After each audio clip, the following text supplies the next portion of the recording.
Good morning to you. Jason here, Birchfield Family Farm, Oxford, Ohio. We do grass-fed red Devon cattle, St. Croix sheep, and chickens, all within a multi-species rotational grazing system here. I have a good word for you today. This comes from Psalm 116. The Lord is gracious and righteous. Our God is full of compassion. The Lord protects the simple-hearted. When I was in great need, he saved me. Be at rest once more, O my soul, for the Lord has been good to you. Okay, we have been very fortunate here the past couple nights. We've had storms rolling through, unexpected pop-up thunderstorms. Those have been great. Dropped got 9/10 of rain last night, just about. Night before that, it was, an inch and a quarter that we received rain-wise. So we're looking good. Out here, things are greening up again. We were looking pretty brown. I'm happy to see that. That puts us right back in the ball game here with this rotational grazing. We've got quite a few animals to get moved around here today. I see we got more chickens out. Good grief. Anyhow, let's get after this, and we'll talk as we work here. Okay, over here on cattle, we have moved to this system here, single strand hot. Man, this has been great. I used to drag that electro net down through here, all through the briars. That was such a nightmare. As you can see, this is what we're going on to here. Now remember, we did not graze this last pass. So this has had approximately 60 days to regrow here, and I mean they're gonna love this.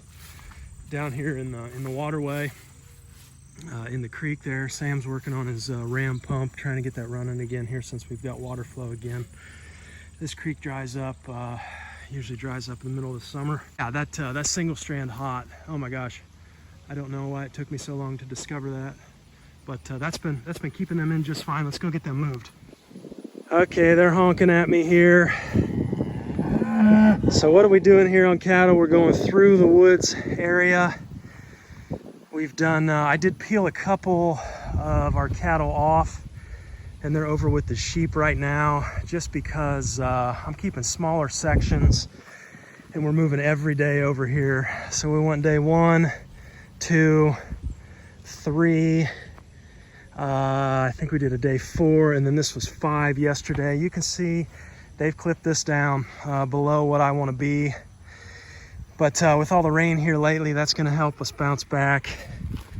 You know, the goal right now, hey buddy, we've been rolling around in the dirt. So that's paddock 1 back there. 2, 3, 4 is behind Patrick. 5, 6, 7, 8, and then 9, 10, 11. You guys remember that map we talked about last time?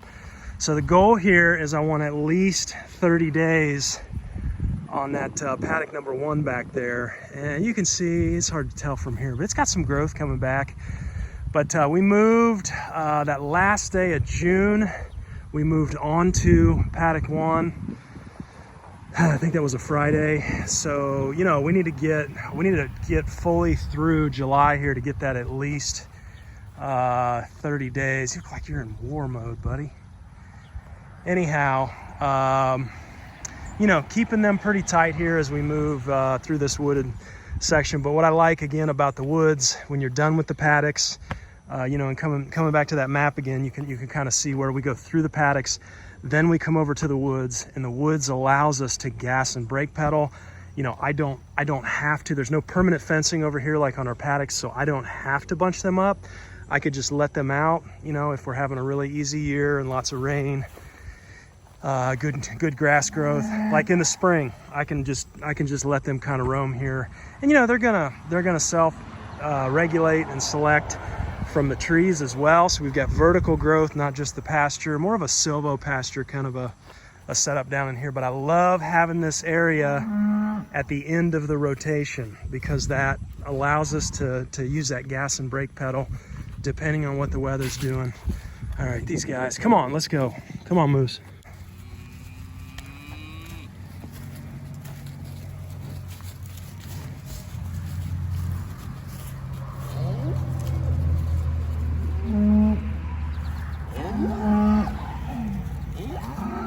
is a hot one out here today. Very, very humid.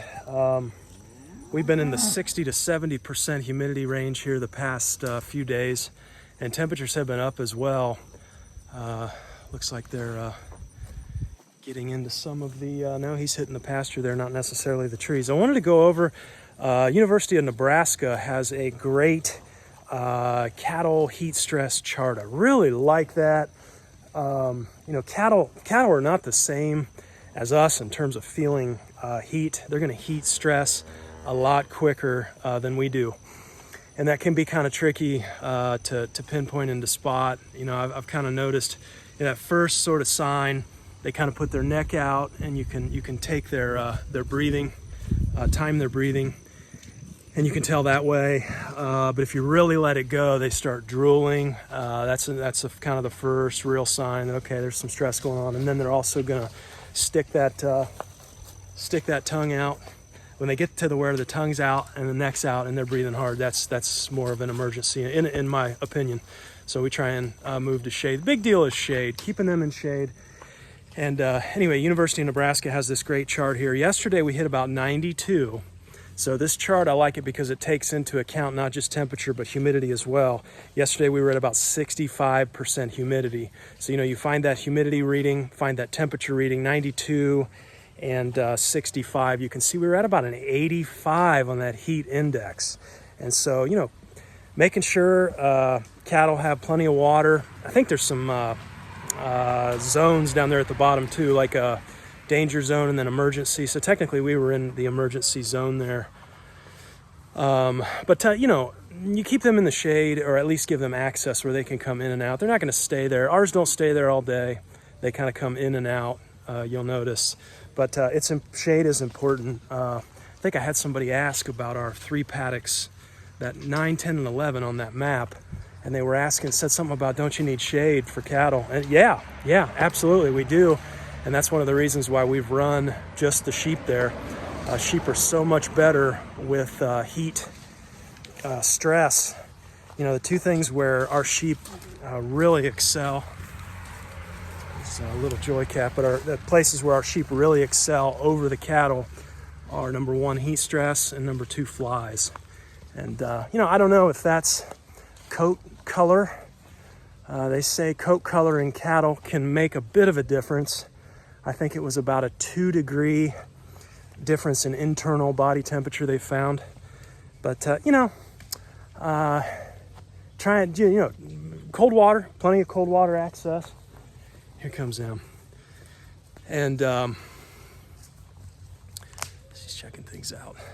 And then access to shade. Those are the 2 main things. And if you can kind of keep those 2 things, give those to them. I've noticed that most of the time we don't have a problem with heat stress. Another option, and I have done this, but to come out if you have access to a hose and water. Ours love being sprayed off, especially the bull, but he's kind of gotten used to being sprayed. But that does actually cool them off, as long as it's cold water. With the big rains last night, lots of wind, we've got lots of chickens out here. I want to do a chicken move. Let's go over and assess their impact. Okay, we've got our netting 3-sided set up here for now. Let's see if we can, come on chickens, there we go. Running between 80 and 100 birds here.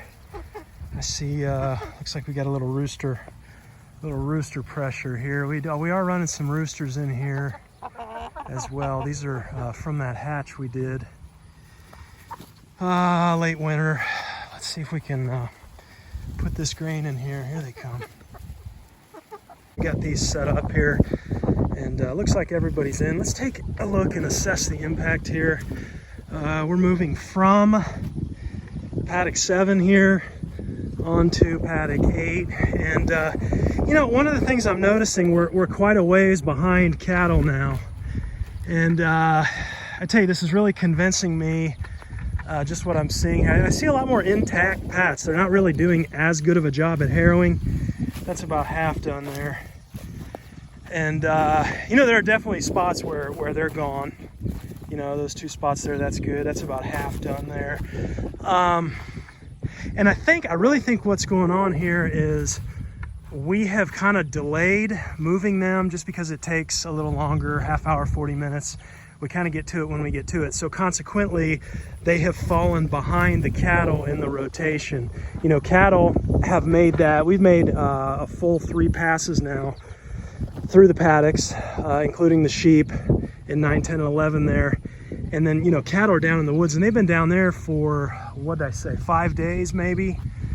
And so we had them, I kind of skipped cattle quickly over sheep paddocks before we went down to the woods. So this has been like, you know, 6 or 7 days.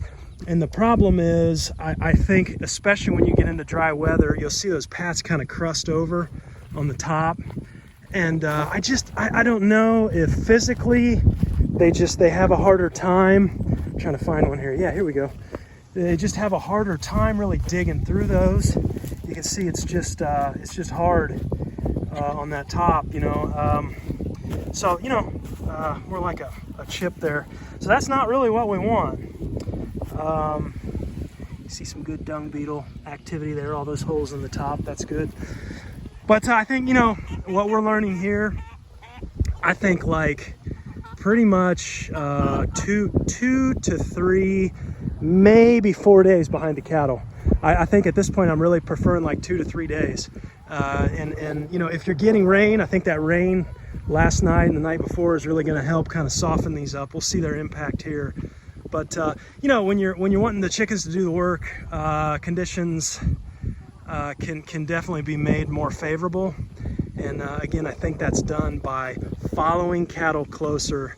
I think that, you know, that 2 to 3 day mark, even though you're probably not going to have as many of the fly larvae, you know, in there in those pats for them to eat, just having them softer just makes a world of difference. They just seem to do a better job harrowing. So we're going to try and pick up the pace on the moves. Hey, out here at paddock 11, you guys know that have been following, we sowed this with a diverse cover crop mix out here in this paddock. I've been keeping the animals off of it. Did not hit this last rotation, and this is so cool to see here. But we got brassicas coming up. We got I don't know if you can see the sorghum in there. You know, there's mung beans, and I think there's red ripper cowpeas. We did throw a little bit of hay out there, and so I've got some undesirables, a little bit of that horse nettle coming up, I noticed. But the grass, you know, this is where we ran those meat birds, if you remember earlier on in the season. And just look how green this is compared to some of the other paddocks there. It's just pretty amazing. We did mow this. I did mow it down before we seeded, so that helps too, to kind of get the sunlight into that canopy. But just super excited about this. We seeded that, I believe that was just prior to mid-July, maybe. So, you know, a couple weeks now. We were dry there for a while, but with all this rain here lately, this stuff is really starting to take off. So, I'm really curious to see how these sheep and the cattle interact with those some of those annuals. We did throw some alfalfa, clover. If you watch anything by Nicole Masters, if you get time, Nicole Masters, I'm sorry, not Nicole Masters, she's good too. Christine Jones, Dr. Christine Jones, if you can catch one of her webinars, she's saying at least 4 plant families, you know, to get that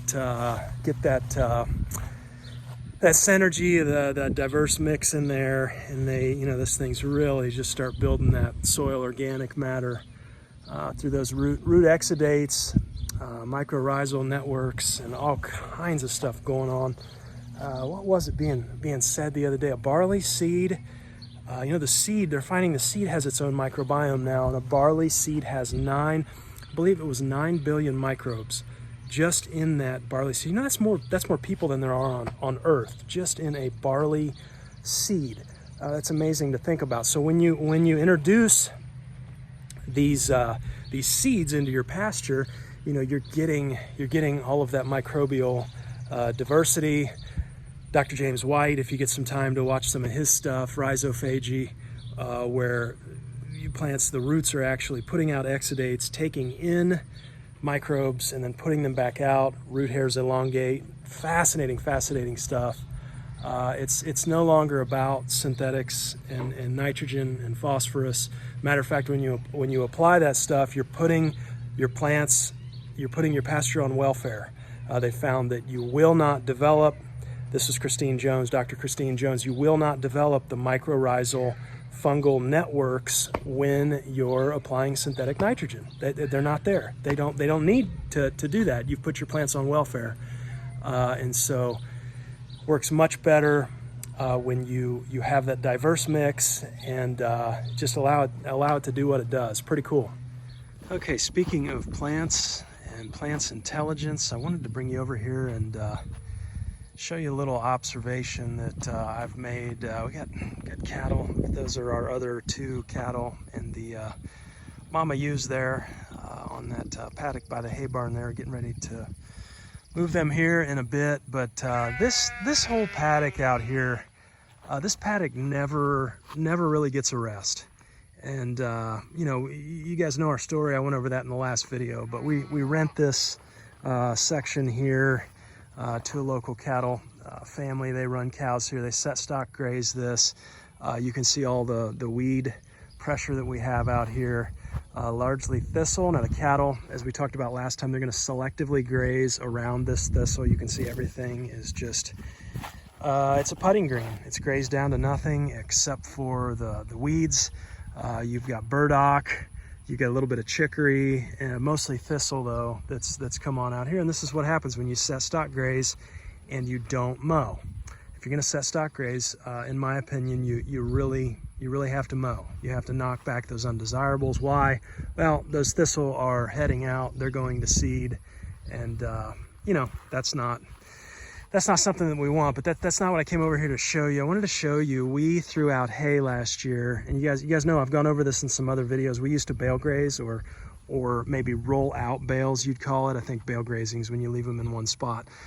But everywhere we rolled bales last year, you could see we had this plant right over here, this spiny amaranth, AKA pigweed.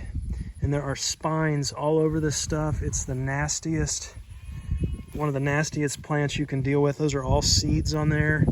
Probably millions of seeds in here that we desperately need to knock back and mow. But look at everywhere. So this past winter, I said, all right, we're not rolling out hay anymore. I don't want that amaranth. And before you jump to conclusions, there is no spiny amaranth seed in our hay. It comes off a clean hay field. There's no amaranth, no pigweed. So this is really curious to me. Everywhere that we put out hay. So we threw hay out right along there. Last year, there's our hay barn. Threw it right over there. I threw a little bit over that fence back there, and then I put hay out over this fence here just to kind of spread it out. And everywhere that we threw out hay, we have this pigweed infestation. Now, what the heck is going on? Well, if you read about pigweed thrives in high nitrate, compacted soils. And so I believe what we've done here is we've awakened that seed bank. And we did that by putting the hay over, and then cattle are compacting and stepping on the hay they don't eat. They're manuring and stepping and manuring and stepping in that all winter long. And then that creates a compacted soil condition that's high in nitrates. And you get this pig. You know, the interesting thing, I was doing some reading on this pigweed. They're using that for some bioremediation type of work now. And you know, specifically like oil spills and fixing the soil. I don't know if I can, yeah, here we go. You can see this, you can see all that old hay that we threw out. And you know, at first glance you'd look at this and you'd say, man, this is really great dirt. I mean, look at how black and how rich that is. But it's just, you've got all of that manure and old hay, and just all compacted down in there. I mean, I sowed some wheat and some other annuals in here, and it was just nothing. You got a few spots of grass and some other stray weeds, but you know, the weeds are telling us something. The weeds are they're an indicator of soil conditions and what you've got going on. and they're fixing. They're helping us actually. They're pulling that nitrate up from the soil, the high nitrates, and you know, I suppose at this point I will probably mow this, knock this back. I think the other interesting thing, I heard Nicole Masters talking about a farm she came across, was helping, whatever, and he had an old battery area on his farm where he threw old batteries out, and she said that whole section there was just overcome with Canadian thistle. And you know, she said that thistle is another bioremediator. You know, you'll typically see that where you've had environmental damage, high compaction, these weeds with deep tap roots. You know, you're going to see highly compacted areas, which would be this area in here, because we have animals on it all the time and never gets a rest. I would imagine this would be pretty compacted. The other interesting thing is we've got an alleyway around here, around the side of the barn where we run cattle. Our chute is in the barn, our head gate is, and our chute. And you can see where we're running. It's very rocky and compacted, and I always get burdock. Yeah, here you go. Here's this thistle. See him seeding out, seed heads already. Woo, nasty. But huge burdock plants on that backside. And I don't know if you've ever seen the taproot on a burdock plant. Absolutely incredible.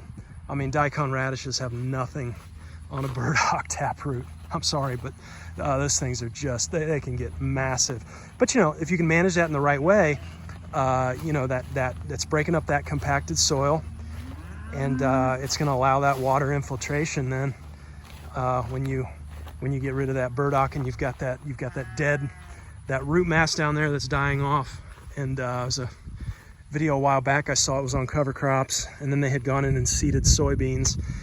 And I don't know how they got this footage, but it was basically the root channel that the cover crop had made. The cover crop was terminated, and then they found that the root channel on the soybean, you could see that exact channel. That was the path that soybean root took when it was planted just after the cover crops. Really, really fascinating, just that opening up of the soil, the water infiltration. It's all related. Anyhow, just if you've got any more information on pigweed, you know, leave it here. Kind of interesting though. I've got some areas over across on the other side as well where we put out a little bit of hay. Same thing. Bare, largely bare ground that's covered in pigweed. And I don't know, something about that hay, that compaction, and then the manure and the nitrates, I think, that's creating the right conditions for that to thrive. Okay, let's do a sheep and cattle move here. Coming off of this north section of the hay barn here, and moving over this way. They're putting pressure on the gate here. They're ready to move. Come on. Okay.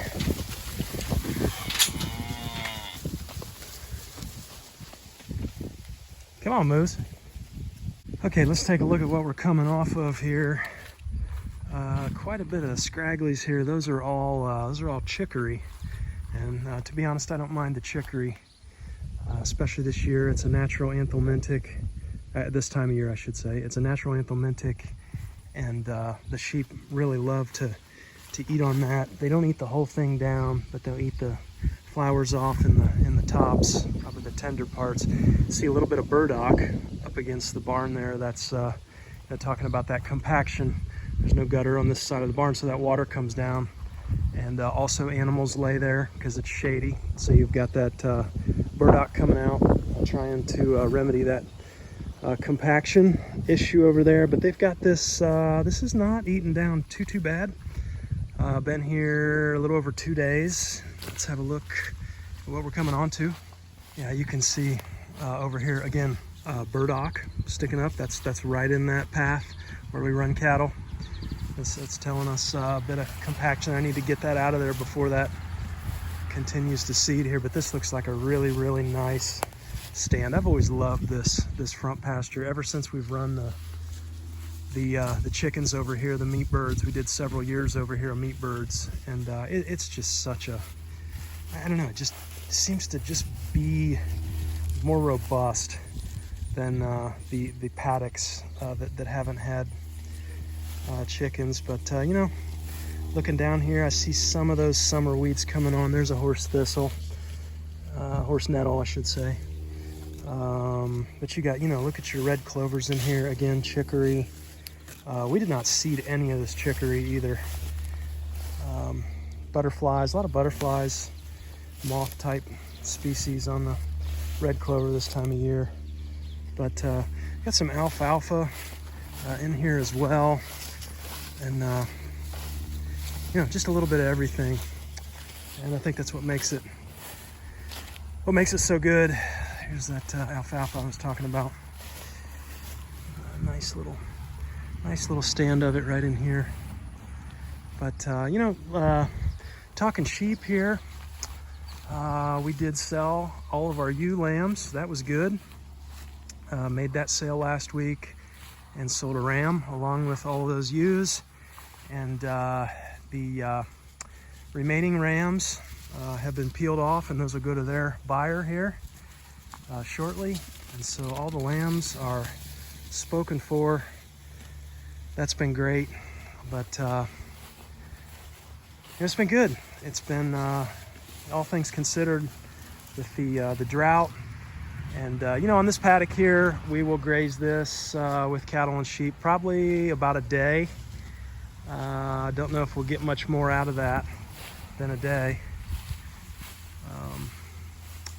But we got some really good growth here, and then we'll come from here. We go start sectioning off this way. So we've got 1, 2, and then 3 days on this front. Again, looking at that map, you're looking at that half-acre front section there with that little section north of the hay barn that we just came off of. So all in all, things are good. Grass is coming back. Rain issue seems to have resolved for now. Look at all this. Look at all this clover up in here. Wow. It's just everywhere up here. Good stuff. Mostly red clover. Again, chicory. All right, we're going to finish up here in the potato patch. I'm trying to get these dug. I got the plastic off of this side. We put this black plastic down and then tried to grow just some shallow potatoes here, see if that would work. We've definitely got some harvest here. This is just a little area around our sugar maple tree out here in the pasture. I had to rope this off. Again, this area is all stock grazed. But before I had this electrified, the cattle would come over here and just they would spend the entire season under this tree. And you can see we about lost this tree to that. Cattle will kill a tree. One more reason not to set stock graze if you needed one. But I want to put the rams up in here in this little area just to clear this out. We got some. Yeah, we need to harvest some elderberries here. Wow, look at that. These elderberries are looking pretty good here. But digging potatoes here, and again, looking at this experiment, not too bad. Got the reds and the Yukons. That's a pretty good tater there. You know, I just love this. You know, you put something in the ground and you come back here and it multiplies. I don't need the grocery. I don't need the government. You know, I don't need anybody imposing anything on me. I don't have to spend any money. You just come back here and dig them. Something about that simplicity. If it costs me a little bit of hard work, I don't mind that at all. You know, touching on this subject of simplicity, we start to talk about this simplicity out here, this simplicity in lifestyle and in consumption, and in the ways that we look at this landscape and the interactions between animals and humans, and especially ruminants, just the gift that ruminants are to us and to the land. And you talk about the simplicity, though, and that's where I really derive a lot of joy in that simplicity. And there's such a paradox here, though. There's such an irony, and that is that the culture at large, you know, you think about some of the only culturally accepted slurs now, and those would include things like hillbilly, hick. I think the term is backwards that a lot of people use. I was just in town the other day and listened to somebody talk about how great it was with drought, that they didn't have to mow their lawn. And I think, though, what I find ironic is that I talk with the local university. I think it was a stats professor there, and he's telling me that with the rotational grazing and with what's happening here, that this is too complex to even develop a model for. I asked him for a model. I said, hey, what would it take? Can we input, with all of this AI and this crazy technology, there's got to be something that can pull weather, right? Weather data, can pull, we did take into account the different seasons, the rates of growth of grass, and there's got to be something that can spit out exactly. I was just curious, is there something that can spit out exactly, when I would need to move animals to optimize? He's telling me no, So what's considered backwards by the culture, hillbilly, country hick, whatever, is actually more complex than any of our AI, any of the technology can handle. Isn't that so ironic? Isn't that such a paradox? But I don't, we don't engage in this life for those reasons. I do it because it satisfies me.